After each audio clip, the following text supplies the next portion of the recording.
Good afternoon, everybody. Thank you for joining us today.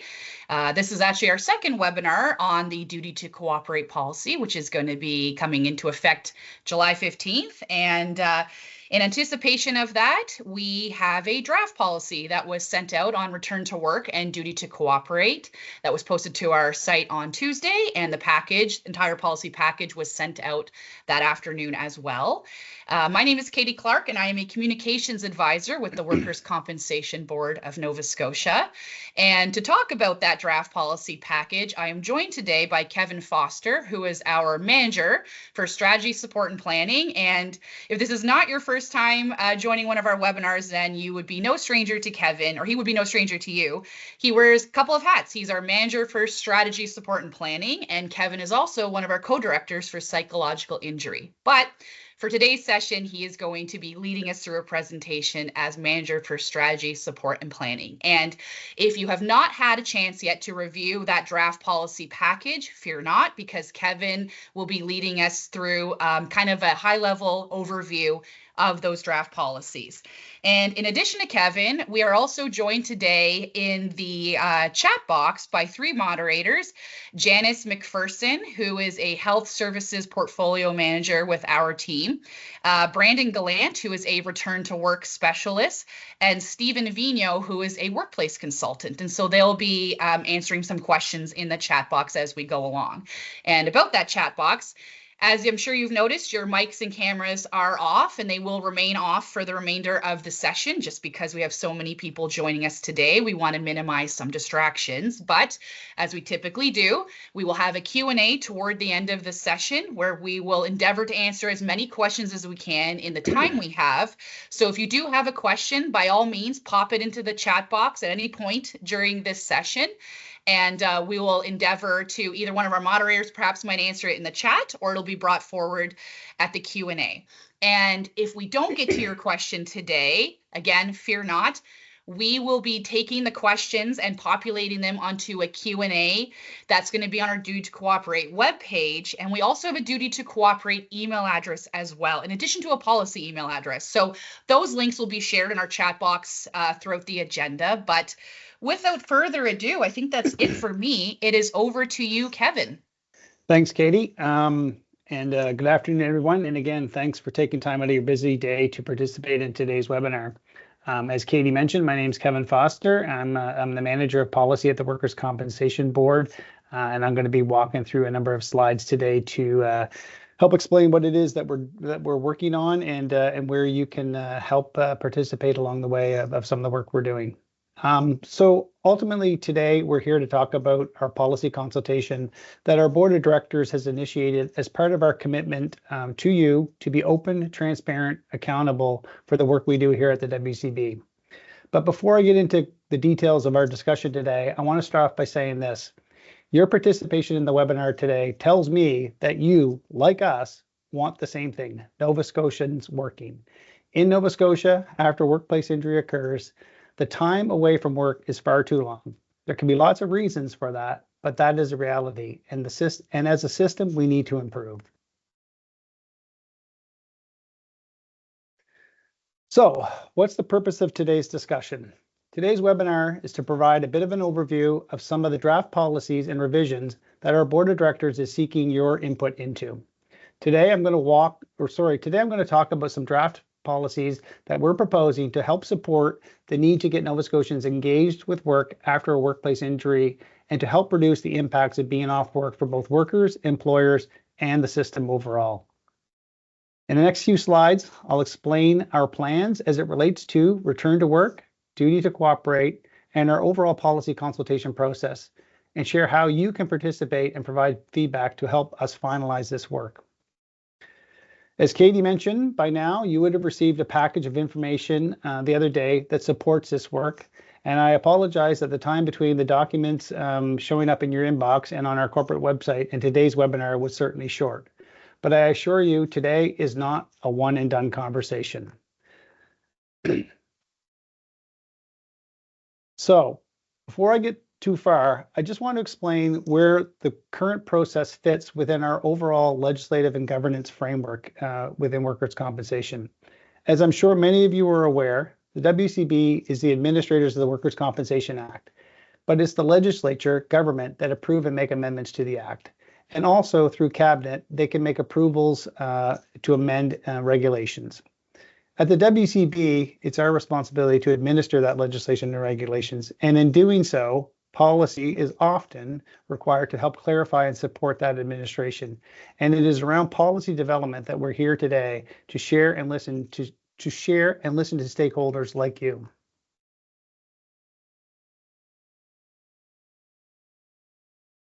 So we want to hear from you. So why are we here talking about return to work and duty to cooperate policies? Well, in the fall of 2024, the government passed the Stronger Workplaces for Nova Scotia Act. This act reinforced the Workers' Compensation Act's responsibility in facilitating return to work and added new duty to cooperate requirements on workers and employers.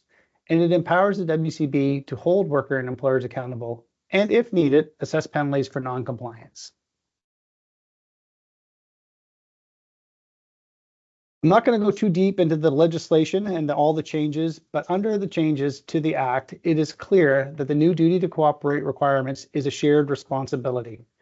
And it's a shared responsibility shared responsibility for both workers and employers and the WCB overall. So it's just an important part to remember. This is not just a worker responsibility, an employer responsibility, but it's a system-wide responsibility.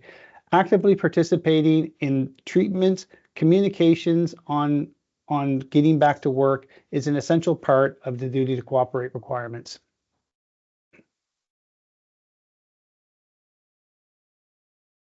Sorry, just got a couple buttons here and press at the same time. So in the policy documents that we've shared, there's a lot of terms that we've used. And before we get too deep into anything, I just wanted to ground us on a couple terms and what they really mean in the context of the policy. So return to work. What is return to work? Return to work is everything we do here at the WCB, and it's the act of reintroducing or maintaining injured workers to safe and timely and meaningful work that eliminates or minimizes wage loss as soon as it's safe to do so.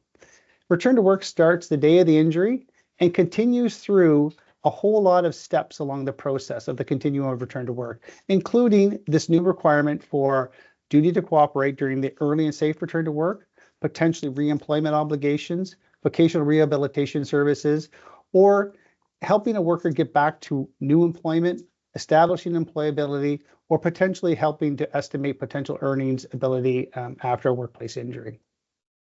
Early and safe return to work, which might be a new term that you haven't heard, it's not something that we have in our policies today, is really the process and plans implemented concurrent to active medical treatment during the acute phase of an injury to help facilitate stay at work when possible and return to work with the injury employer. And it's important to recognize that early and safe return to work starts as soon as the worker is injured and continues through the worker's recovery period in the hopes that they are able to recover while working. So you're recovering at work as opposed to being off work, recovering, and then trying to get back to work. So early and safe return to work is really about that acute phase of the workplace injury.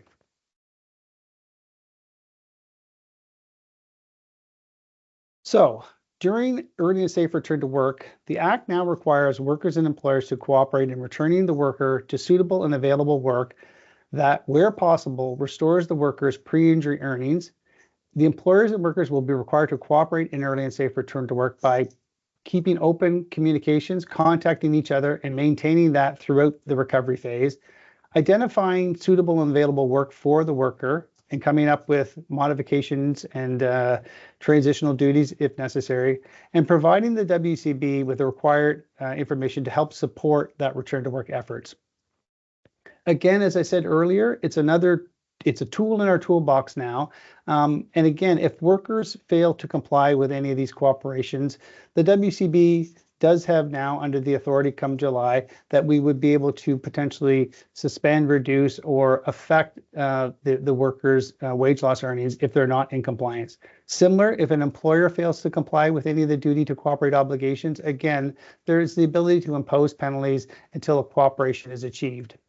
But as we said in our previous webinar, our desire is not to penalize. Our desire is to help people comply with these new requirements and to help people get back to work. So we're looking to work with employers and workers to find productive ways of helping people either stay at work or recover at work during that acute phase of the injury. And we're going to be working closely with all parties to ensure that that's happening in a way. It's not the desire to simply go out and penalize. That's not what we're trying to achieve. The other thing that I want to mention is that the duty to cooperate in early and safe return to work is different than the existing reemployment obligations that exist in the Workers' Compensation Act today. And I'll speak to that a little bit more here in a second and a visual slide that I want to share. But reemployment is an obligation that has existed in the Workers' Compensation Act now since it was first established, this current version of the Act, back in 1995. Those are very specific requirements. It's particular to employers that employ greater than 20 people. It excludes the construction industry, but it's really about when somebody has fully recovered or reached maximum medical recovery. There's a number of different ways we talk about it, but they're no longer in the acute phase of the injury, and they're capable of going back either to pre-injury work or to some form of suitable work. In certain situations, within sectors and employers, there's an obligation then that the employer needs to bring that worker back into those particular roles. But that is at the point in time after there's been some form of medical stability in that injury. What we're talking about under duty to cooperate in the early and safe return to work is really around that acute phase of the injury while they're not recovered, so that there's a benefit of keeping them engaged at work or returning to them work with some modified duties while they're recovering at work. And ideally, if that is successful, then the need to then move on to the reemployment is eliminated because there's already plans well underway. And when the worker is fully recovered, then they just will naturally go back. And I want to just stress this. These are new requirements in the legislation that will come into effect in July, but it's not to say that this is not happening today. We have lots of great examples of workers and employers working together to get people back to work. But the reality is there's lots of other examples where it's not happening. And this is something that we need to get done. It's not a nice to do anymore. It's something we must do come July. So that's the plan. As far as workers go, I've already had a number of questions that came up, I think, in the January webinar. Well, what's really new for workers? Didn't they always have a duty to cooperate? Well, workers had a duty to cooperate in their treatment. They couldn't not go to treatments or help to mitigate their earnings loss. But there was no specific requirement that a worker had to cooperate with the employer to try to help identify and find ways of getting back to work during that recovery phase of their injury. So during that acute phase again. So for those of us that maybe are a bit more visual, what I was just explaining kind of is tried to be summed up in this diagram right here. Overall, return to work is the whole gamut of WCB. It's the day that a worker is injured all the way to some resolution of the claim. And resolution of the claim can go through a number of steps along the way. But return to work is everything that workers' compensation is about. And under some revisions that were made to the Act, there's an overarching statement around what the purpose of workers' compensation is, which includes the idea of getting people back to work. So under Section 1A of the Act. So return to work is everything we do from the start of the claim until right through to resolution of the claim. As far as return to work in the duty to cooperate phase during the early and safe return to work, I've broken this down into two components. The first part, as I was mentioning earlier, the new changes are about that acute phase of the injury when I'm still not fully healed, but I have capabilities, I have functional ability to do stuff, and I need to work with my employer to find things that I might be able to do to keep me engaged at work, keep me staying at work while I'm going through that recovery phase. So again, the revisions under the Strong Workplaces Act that will come into effect in July is an amendment to Section 89, which is prior to the reemployment section. So this is about the early stages of the workplace injury.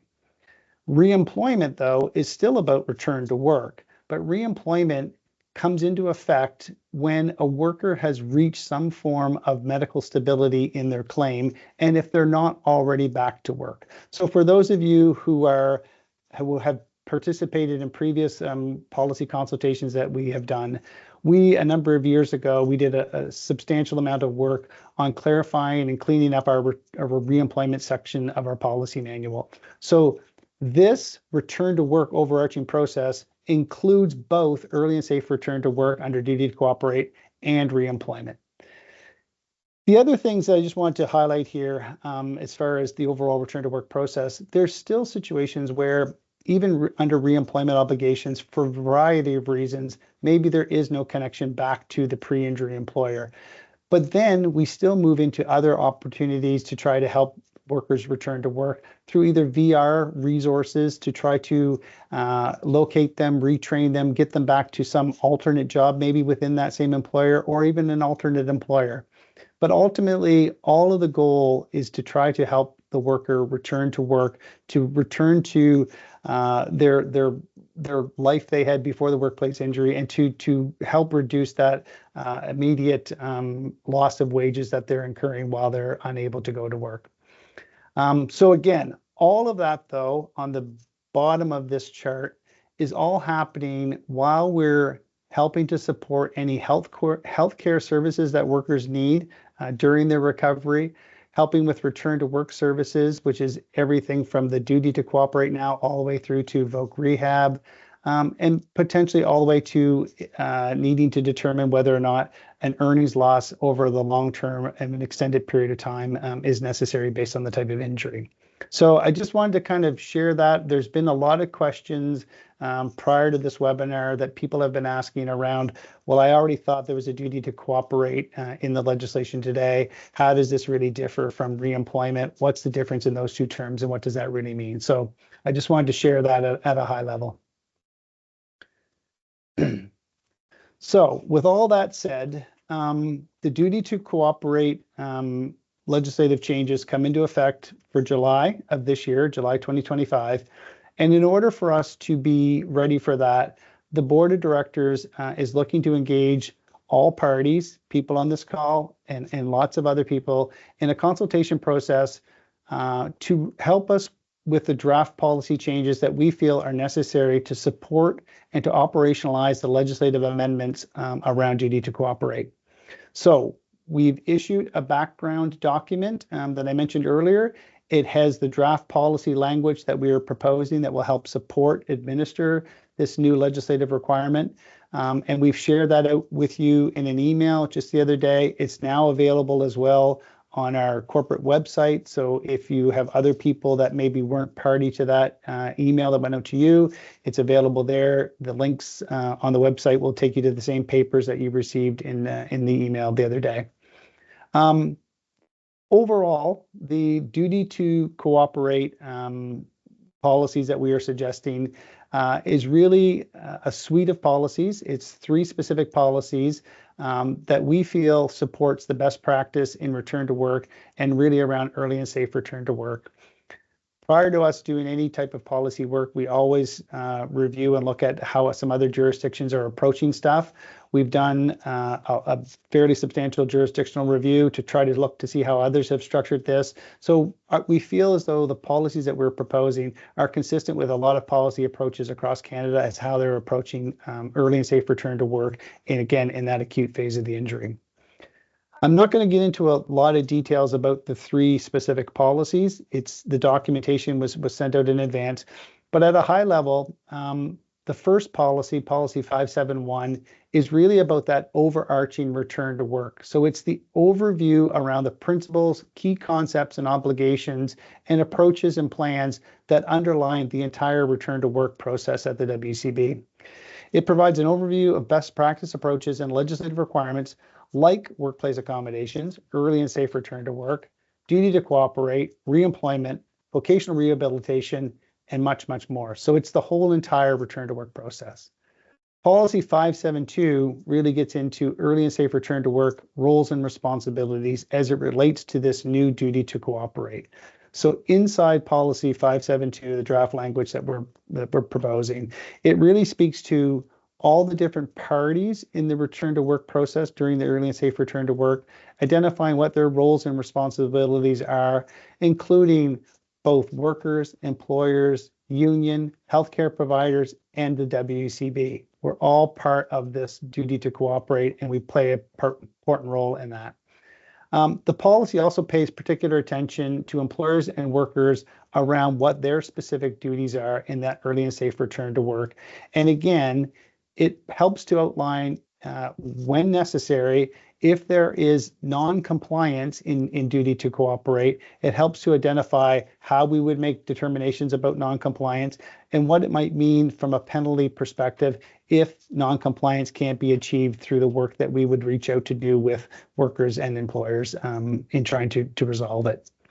The final policy in the suite of three is really about early and safe return to work and the plans and functional abilities information that's necessary to help make decisions. So it provides an overview of what early and safe return to work plans look like, what it means to have suitable and available work, what accommodations may look like, and the type of information and the sources of handling injured worker functional ability information. So returning a person to work is really important about the functional ability. So knowing what they functionally are able to do helps to determine the types of modifications or accommodations that can be made at the workplace with the employer to keep them engaged and staying at work while they're recovering. Because this is, though, a package of policies that we are proposing, there is a separate document that was sent out as well, and it's really around the board's policy consultation commitment and process that we have with stakeholders. So in that package, there's a separate document that speaks to some amended changes to an existing policy, policy 10311, which is really defining how the board interacts with stakeholders in conducting our consultations. So the changes that we're talking about are focusing on the overall policy development process, stating that at a highest level, the commitment and guiding principles for how we will do policy development. The changes that we're suggesting are more in line with the Act, enabling the board to engage stakeholders in the process when appropriate, and details how we'll meet those commitments to stakeholders through our consultation, detailed more in the policy consultation framework. So we have a framework today that's up on our website. We're proposing that would change based on this amended policy, and we've provided all the details of what that looks like in that document.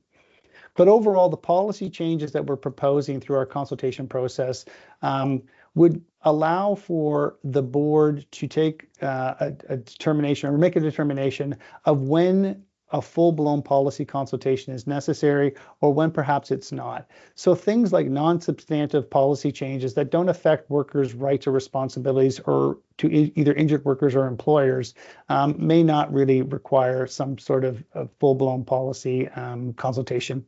Changes that we sometimes need to make because of legal requirements or legislative or jurisdictional or judicial decisions oftentimes are just requirements that we have to comply with and may not necessarily need a formal policy consultation. And then again, issues that maybe we've already previously consulted on where we're trying to make some very minor grammatic changes or updates that really are not, again, changing anything substantial.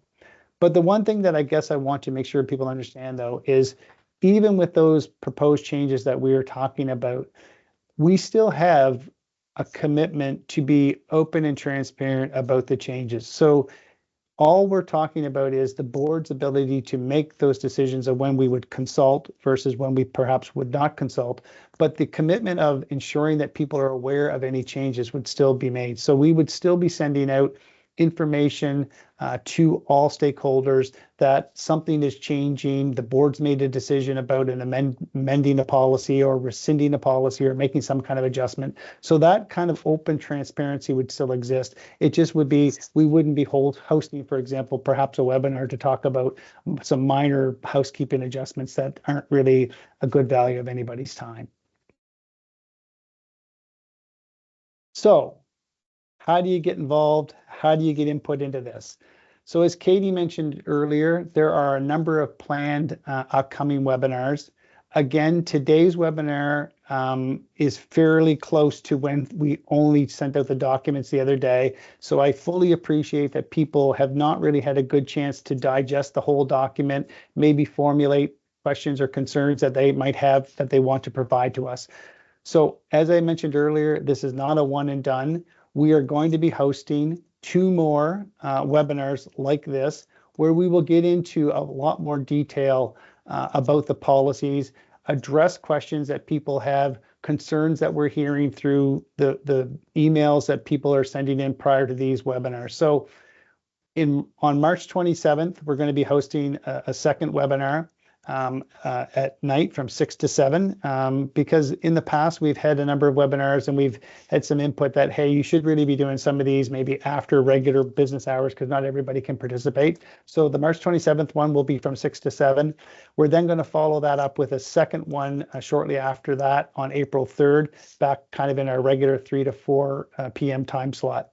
But again, I'd like to just make it a commitment to everybody. Prior to those webinars, if there are questions and concerns that you feel you would like me or others that may be speaking at the future webinars to address, send them along now in advance of those webinars, and we will then strive to review them and consolidate some of the questions that people are having, because there's a lot of participants on these webinars. And as Katie mentioned, we can't necessarily get to everybody's question during the live webinar. But if we know if a lot of people are asking or struggling with something in the policy documents that we're proposing, and we've got a theme that everybody's not clear on something, then we'll specifically bring that forward in the future webinars on the 27th and the 3rd, so that we are specifically addressing any questions or concerns that people have. In addition to that, those are the 2 very specific policy webinars that we're going to be hosting. And the reason that we're going to do those 2 on the 27th and the 3rd is that we need to give people like you on this webinar an opportunity to provide that feedback to us.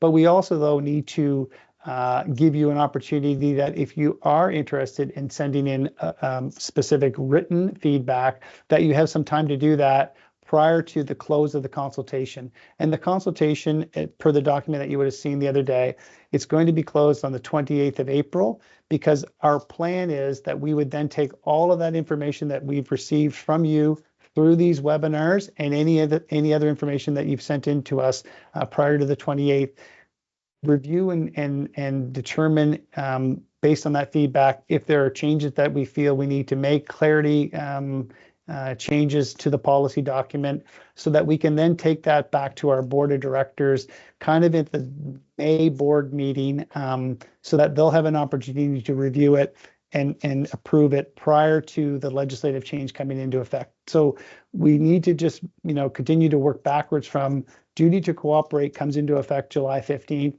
We need to have the policy completed and the processes ready so that we're ready to administer that new requirement come July 15th. So that's just an important step and something that I would strongly encourage. I know that some of you clearly have received the document and have read it, because I've already seen a couple questions coming through to our policy email address that's referenced in the document. So by all means, if there's other questions like that, send them along. If it's something that we can easily answer right away when it comes in, the policy team will do that. We'll probably also keep a record of it and see if other people are asking something similar, because if they are, it will help inform kind of that discussion around the 27th and the April 3rd webinars as well.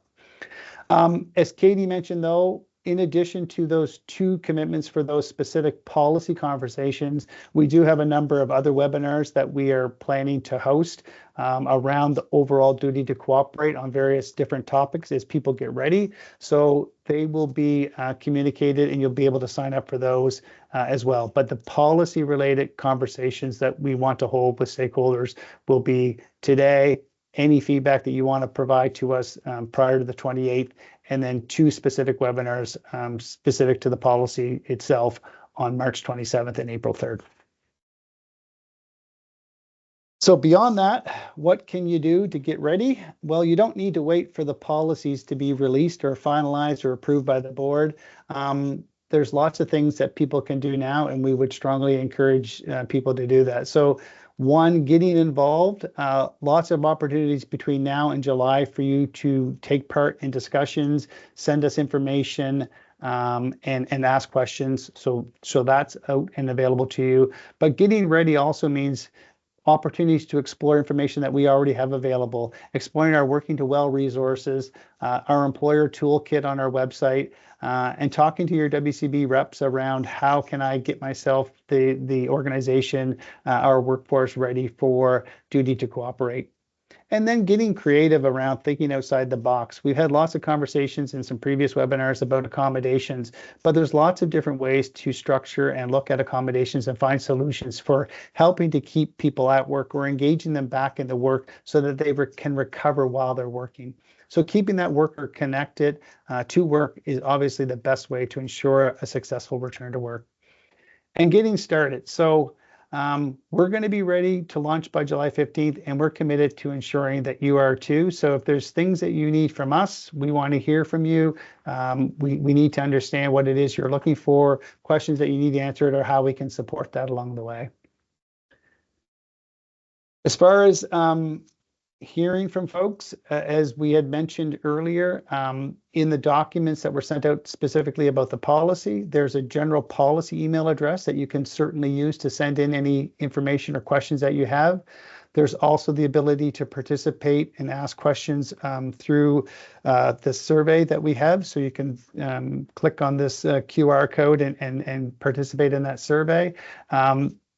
Katie was mentioning early, we have a dedicated duty to cooperate email address as well, which I think somebody is probably going to post in the chat. I don't remember exactly the email address off the top of my head, but there's a number of ways, and all of those things will help inform how we're going to move forward with the policy consultation, the draft language that we've sent out to people. So I would strongly encourage that if you have questions, input, that you provide that to help us figure out how we best answer some of these questions and ensure that everybody understands what their responsibilities are through this process and what it means to be in compliance with duty to cooperate. As of right now, that's all I have to talk about. I know we didn't get into a lot of specifics about the policy, and that was kind of intentional at this point because most people have only literally just got the draft language within the last day or so. So we want to give people an opportunity to kind of digest that and ask, have some questions answered at those next two webinars that I had said that we would host. So right now I'm just going to pause. If people do have those specific questions in the chat group that we might be able to answer today, I'm certainly more than willing to take any questions that Katie and others are seeing in the chat. So I'll pause there, Katie.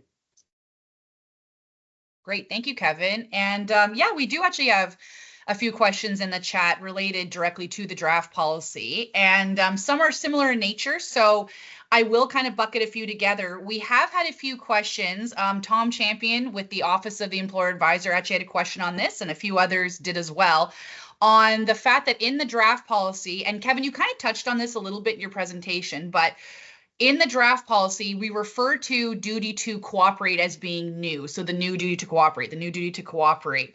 But Tom points out that duty to cooperate is not necessarily new. It's been a part of duty to accommodate legally for a long time, but the draft policy makes it seem as though it's a brand new legal principle. And so Tom just wanted some clarification around that. And some other people had a kind of a similar question of, well, isn't duty to cooperate, hasn't this been around forever? This isn't totally new. Yeah, so there's a lot to that question. It is new. The legislative change is new to the Workers' Compensation Act. Yes, duty to accommodate generally within things like human rights have existed, but duty to accommodate a worker legislatively didn't exist in the Workers' Compensation Act except for under reemployment. And I know it might sound a bit confusing, but reemployment, the duty to accommodate to an undue hardship under reemployment only takes effect when a worker has exited, maybe that's, I don't know if that's a great word, but has has reached kind of a recovery of their injury. They're no longer in that acute recovery portion of the claim. So they sustained a workplace injury. They were off perhaps, or they were working, but they were, in a medical recovery. And then at some point they are medically stable. Hopefully they have fully recovered, but maybe they've fully recovered and they're left with some residual type functional inability. But at that point, they're not necessarily, their situation medically isn't improving. That's when reemployment and the duty to accommodate to the point of undue hardship came into effect. And that, again, is only specific in certain situations. It has to be within a certain period of time from the date of injury. It also doesn't apply to employers who regularly employ less than 20 workers, or if they're in the construction industry. Duty to cooperate, the new changes that are coming into the Act come July, are specific to all employers, all workers, right from day one of the claim, and during that acute recovery phase of the injury. Perfect. Thank you, Kevin. And we had some other questions. I'm going to go back to the draft policy specifically in a second here, but we did have some other questions, and we had this in our previous webinar in January as well, about what happens if an employer cannot offer modified duties because, let's say, the workers work and duty was so specific. So somebody gave an example in the chat box of being an employer of a warehouse, and their worker is off on injury because of a repetitive motion strain. And the only real jobs in that warehouse, and this is just one example, in that warehouse would be heavy lifting, and that worker cannot do that anymore. Does the employer still get wage loss? Are they able to let that worker go? Is there a penalty? They kind of just want to know what happens if we really well and truly cannot accommodate that person back to the workplace. Yeah, again, and that's a lot to unpack there. So let's just take a little bit of time. So first of all, duty to cooperate does have some ability for the Workers' Compensation Board to assess and apply a penalty if there's non-compliance. But that being said, there clearly are going to be situations particular to the type of injury that the worker has sustained, or the type of work that the employer has at that workplace, where perhaps even as being creative and trying to find a resolution to keep them attached to work, that maybe there is truly no safe, appropriate work for that individual to do because of the workplace injury that they have sustained. And in that case, there wouldn't be an assessment of a penalty, because it's not that there's non-compliance to the duty, it's just that there is truly not available work to accommodate that person while they're recovering. As far as paying the worker, yes, workers continue to receive wage loss even when an employer can't accommodate them back, and they continue to receive that wage loss until a determination's been made medically that they're capable of going back to work if they're not already back. So, I mean, we don't suspend a worker's benefits simply because the workplace injury and the type of work they did is not available back at the work site of where they were injured.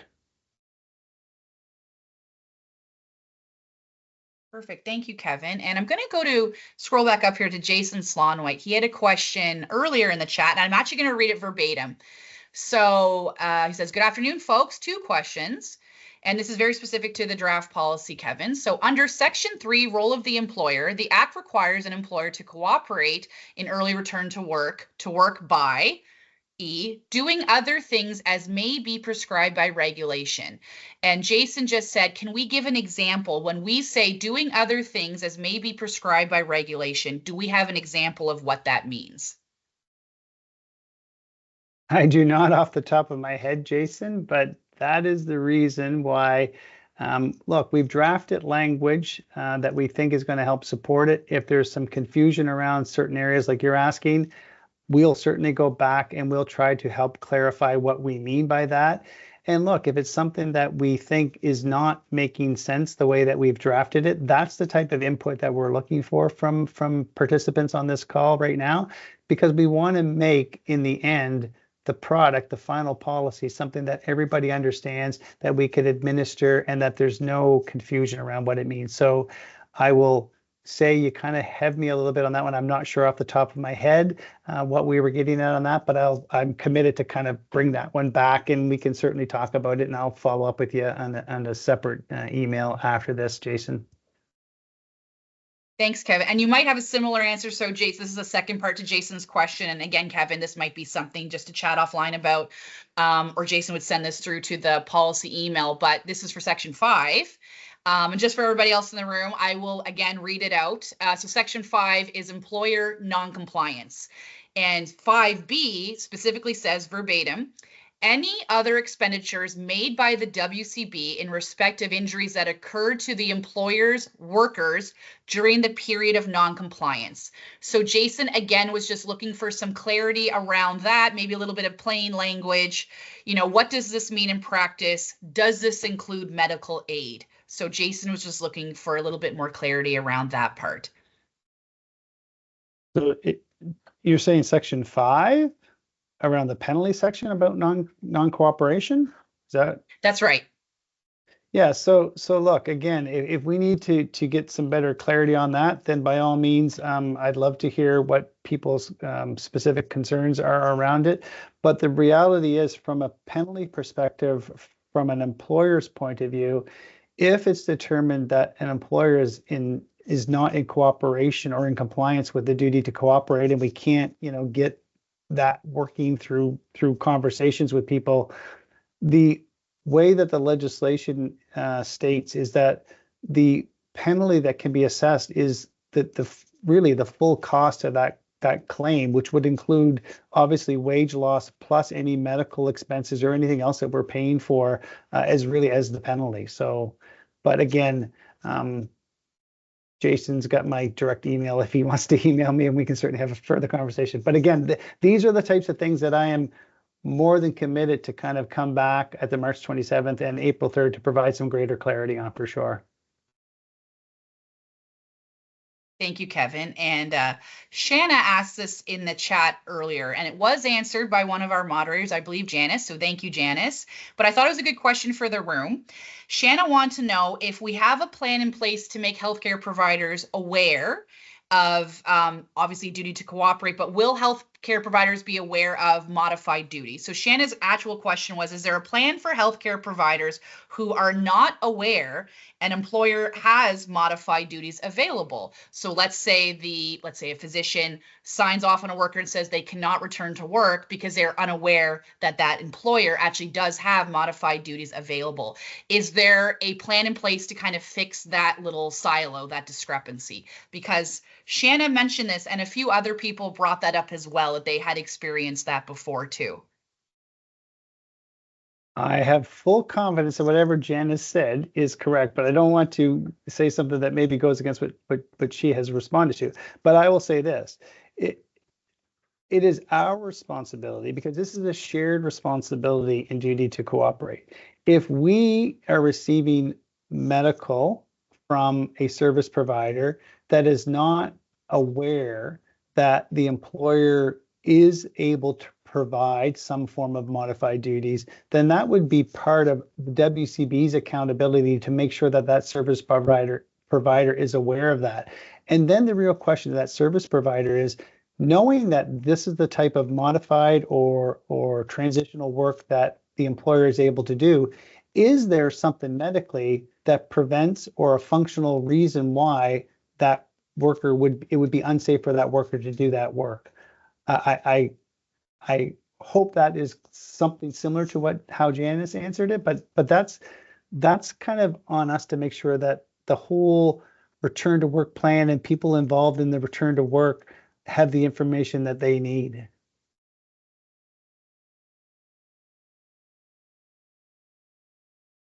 Great, thank you, Kevin. Rachel Barber had a question about Form E, and I saw several likes to her question, so I know other people have a similar concern with Form E, but Rachel's question was essentially, is there a plan to update Form E? Because in its present state, it lacks information on determining a worker's tolerance, endurance, pain level, et cetera, So it isn't the most efficient when it comes to determining a worker's functional abilities if we're talking about duty to cooperate. And I saw that several people liked that question, and we're having issues with Form E in terms of that capacity. So Kevin, I didn't know if you had an answer for Rachel on that one. Well, I would say this. Just like when we were working on preparing for gradual onset stress, there was a big project. There were a number of streams of work happening at the WCB, and duty to cooperate is very similar to that. I'm here today talking about the policy stream. I'm not an expert on Form E, but if there is some concerns around that, we have a project getting us ready for duty to cooperate. And if that's a barrier to something, then I think part of that overall project through some other stream of getting us ready could certainly look at that. It's not something that I think we would address in the policy. So. Great, thank you, Kevin. I'm going to go back to something very specific to the draft policy from Tom Champion. And I'm just going to, it's always easier just to read it verbatim because it is from the actual policy. Tom says, and he's quoting section 573, available work is work that exists with the employer at the time of the work-related injury at the work site or at a proposed work site arranged by the employer, comparable to the work site at the time of the work-related injury. Tom asks, shouldn't this be available work at the time the return to work is attempted? And let me know if you need me to read that again, Kevin. Yeah, maybe just repeat it so I make sure I'm not. Sure. I'll quote the whole part. So this is the part of the policy. Available work is work that exists with the employer at the time of the work-related injury at the work site or at a proposed work site, arranged by the employer, comparable to the work site at the time of the work-related injury. And then Tom asks, shouldn't this be available work at the time the return to work is attempted? Yeah, I think I know what Tom's getting at. And again, Tom has my email address. We've chatted a few times. I'd love to follow up a bit more. But I'd say this. I think we had a similar question when I took this document to our board of directors. And I'll just say this, and maybe this is not what Tom's getting at, but there's going to be situations where at the time of the workplace injury, the person obviously is working. After the workplace injury occurs, something could be different at that employer. And so if it's say it's like a seasonal type job and that the seasonal work has ended, what we're trying to say is we're trying to bring people back to the type of work that they were doing at the time of the injury. That's our goal, is to bring them back to that pre-injury work. If there's no available work, though, if something has changed or there's been a seasonal shutdown or something, that's a different situation altogether. But Tom, I'll follow up with you after this, and we can have a bigger conversation to make sure that I'm not misunderstanding what you're getting at. So I will definitely give you a call, and we. Again, this will be another thing that if it's confusing, if we've worded it in a way that's not making sense to stakeholders, then again, we'll have a look at that. We'll bring it back to the March 27th, April 3rd webinars to try to help provide some greater clarity on that. So. Great, thank you, Kevin. And this question is related to the draft policy. It's a little bit more broad, but Caitlin asked earlier if there are plans to include language related to unionized working environments. So with the draft policy, she wanted to know if there was a plan in place to kind of better support barriers that can sometimes exist with duty to cooperate and unions. And I think that's about it. Yeah. Well, we have put a section in under the roles and responsibilities. We do talk about the role other parties play in the claim and the duty to cooperate, which does include under section 6 the role of, or 6.1, unions. So again, we recognize that unions play an important role in helping their union members get back to work. And so, we've tried to word this in a way that they're an important part kind of getting people back to work. If there's something specific to that, though, that we're either missing or it's not making sense, again, I would strongly encourage people to send us in something. You can send it to the general policy email, and we can certainly have a look at that. But I do want to acknowledge, like, we have recognized in here that of all the various roles within helping people get back to work, unions do play an important part in that. Thanks, Kevin. And I'm going to go to a question here from Mary Morris, and I'm just going to read it verbatim right from the chat if I can get my cursor to work. Mary says, or asks, the duty to accommodate under human rights does not require the employer to place a second person on with the injured or ill worker in order to achieve accommodation. Sorry, I'm just scrolling here. Nor does it require the displacement of another worker, nor does it require the creation of a new position. The employer can, of course, but the courts do not require it. How will this WCB, sorry, my friend just sent a file, my coworker, I should say, how will this WCB align to existing and overarching duty to accommodate, which includes the obligation for all workplace parties to cooperate? Let me know, if Kevin, if you want me to read that again. Yeah, from Mary. no, I think I'm okay. So again, excuse me, let me just say this. This new duty to cooperate is really during the early and safe return to work, the acute phase of the injury. So the accommodations, the ability to bring people back is a temporary thing while the worker is recovering. I think what Mary's getting at is if you are unable to, or sorry, if you finally get to the place that you've fully recovered, you're medically stable, and there's some form of, I don't want to use the word permanent, but some kind of permanent accommodation that then is required. There might be other implications to that, but as far as the acute phase of the injury, we're not looking for employers to create a brand new position. It's just, of the work that you have available that you need done, is there a way of modifying, accommodating this worker based on their functional restrictions that they may have while they're recovering, to temporarily keep them engaged at work while they're recovering? So, but again, all the people that you're saying questions for, we've chatted many times. Mary, give me a call. We can chat it through, or send me something separate. And again, we'll bring that back to the March 27th webinar for sure. Absolutely. This question is from Tom. And Tom says, with respect to the, in parentheses, hierarchy of objectives, what criteria will case managers use? And Kevin, I'm not sure if you can necessarily speak to this, but it's a good question. With respect to the hierarchy of objectives, what criteria will case managers use to determine what is similar or comparable, when we're talking about modified duties, or different or suitable? So just kind of looking, do we have any examples of criteria for duties that would be similar or comparable, different or suitable? The simple answer is yes. So keep in mind, the policy that Tom is referring to in the hierarchy is the first overarching policy, the 571. So that hierarchy that he's talking about in section 3, there's different spots you're on in that hierarchy depending on where you are in your return to work of your claim. So if you go to our full reemployment policy, which it speaks to in this overarching return to work, there are definitions of what it means to have comparable or similar work.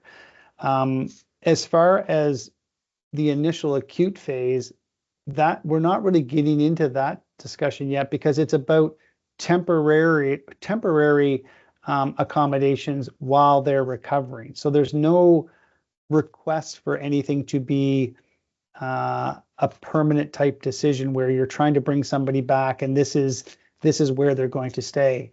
The hierarchy is not just specific all A through G to duty to cooperate in the early and safe return to work phase. But again, we can bring back specific examples and talk about that at the next webinar for sure.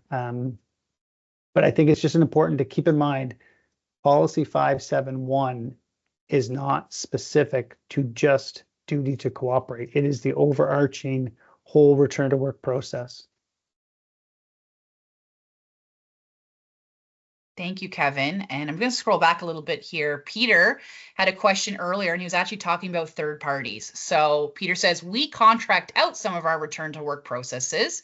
In terms of the return to work teams, when we reference the return to work team, are we talking about third parties as well? So an example, like a disability management provider. Does employee duty to cooperate include cooperating with those that we contract to support them as part of their return to work? I think the simple answer to that is yes. If we have on file that an employer has engaged a third-party disability management company who are administering their claims, then they're acting on behalf of the employer. And so, yes, we just need to make sure we have the proper authorization and we know that that's the case. But yes, they would need to. Just like directly communicating with their employer, they would need to communicate with that disability third-party provider that's managing the claims on behalf of the employer. Perfect. Thank you, Kevin. And I made a note here of a question that was asked earlier, and I can't find it now, which is kind of a good thing because our chat has been so active. So bear with me, Kevin. I'm just kind of going through the chat here because I think we have time for about one more question before we wrap up. Oh, this was it. It was from Corey. Corey, and the short answer to this I know is already yes, but Corey said, is there any responsibility for physicians and other healthcare providers to cooperate along with employers and employees? What is their accountability in this process, Kevin? Yeah, I mean, look, even before duty to cooperate comes into play, healthcare providers have a responsibility to provide the WCB with information that we need to help manage the claim. So, again, I don't see that as changing, as opposed to the earlier question around, if we get information from a healthcare provider and they're unaware of modified duties, well, I think it's really our responsibility of the WCB to make sure that that healthcare provider knows what those modified duties are, so we can follow up with them as to whether or not there's any restrictions or things that would be unsafe for that worker to do. But as far as a responsibility for healthcare providers to provide us with information that exists today, and they need to provide that information that we need to manage the claim. Thank you. And probably have time for one more question. Alexandria asked this earlier, and I don't know if it can be answered right now, but I think it's an interesting thought. So Alexandria says certain provinces, an example would be Alberta, where they have the Occupational Injury Service, OIS, give employers the ability to expedite medical assessments and quick focus on return to work programs where appropriate. So especially in this time where so many people do not have a family doctor, or, emergency wait times are, really long, walk-in clinics might not be available, would WCB think about a program similar to OIS in Alberta to support injured Nova Scotia workers and employers? So it might not be something we can answer now, but I just want to put that on the radar because I thought that was a very interesting question. Yeah, I think in fairness, that might be outside of my realm of expertise. I'm not sure. I mean, look, we have today in Nova Scotia direct access to physio and a number of expedited services that we can get workers in to see enhanced physicians and so on. So I'm not really sure exactly, what we might be needing or missing in that area, but I'll just leave it at that, I guess. Great. Thank you, Kevin. And that about wraps it up for today, folks. So again, if we didn't have a chance to get to your question, fear not, we are taking the questions and populating them into a Q&A section that will be on our Duty to Cooperate webpage. And we also do have an email address as well for Duty to Cooperate in general, and then more specifically for our policy consultations. So if my colleague Heather could pop those links just into the chat box right now so people don't have to kind of scroll through, that would be fantastic. And I'm just going to take back control of the presentation here for a second because I want to go back to here, the survey. So Kevin mentioned this earlier, but please grab that QR code right now, copy that link. We would love to hear from you. Please fill out this survey. So there we go. Heather's popping in the duty to cooperate email address and the policy one as well. So again, duty to cooperate would be very specific to duty to cooperate. And the policy one is just questions policy in general. But if you have one very specific to the language in the draft policy, I know some people had, please, by all means, feel free to email us. So that concludes our session for today. So thank you so much for joining us. I know it bears repeating when I say that it means a lot to our WCB team when you guys take time out of your day to come and share your thoughts with us, any concerns you have or ideas, things you like, things you don't like. It's very important, and I hope you find these sessions helpful. They are just as beneficial to us at the WCB as they are to you, because the way we can serve you better and continue to serve you well is by knowing what's at the forefront of your mind. So I hope you guys have a great rest of your afternoon. Keep your eyes peeled on your inbox for the next Duty to Cooperate webinar invite. And that's it. Enjoy the rest of your afternoon. Can I just get one quick plug in? Sorry, I meant to say this earlier. I know the invitation for this webinar went out to a whole host of individuals. We do have, though, on our website from a policy-specific subscription. If you're not already subscribed to our policy notification process and you are interested in topics like this and further conversations, by all means, go and subscribe to that notification, and then you'll be assured to never miss one of these events in the future. So thank you, Kevin. And actually, there you go. Look at Heather. She is so quick on that. Heather, folks, just shared in our chat box there the link. So as Kevin said, if you want to get policy updates, a notification every time we have a draft policy, just sign up, super duper easy, and you will get those right to your inbox. So I'll just leave that for a few seconds there if you guys want to grab that link. And we had some people ask about the recording. Yes, we will post a recording of this session in its entirety to our Duty to Cooperate webpage, and we will also send out an email. I think I sent out an email a few days after our last webinar with the link to that recording, so you guys will get one as well. And that will probably be early next week, Monday or Tuesday. Awesome. Thank you, Taylor. And thank you to everyone who was able to join us. Have a great, I was going to say great weekend, but have a great Thursday. Awesome. Thank you, everyone.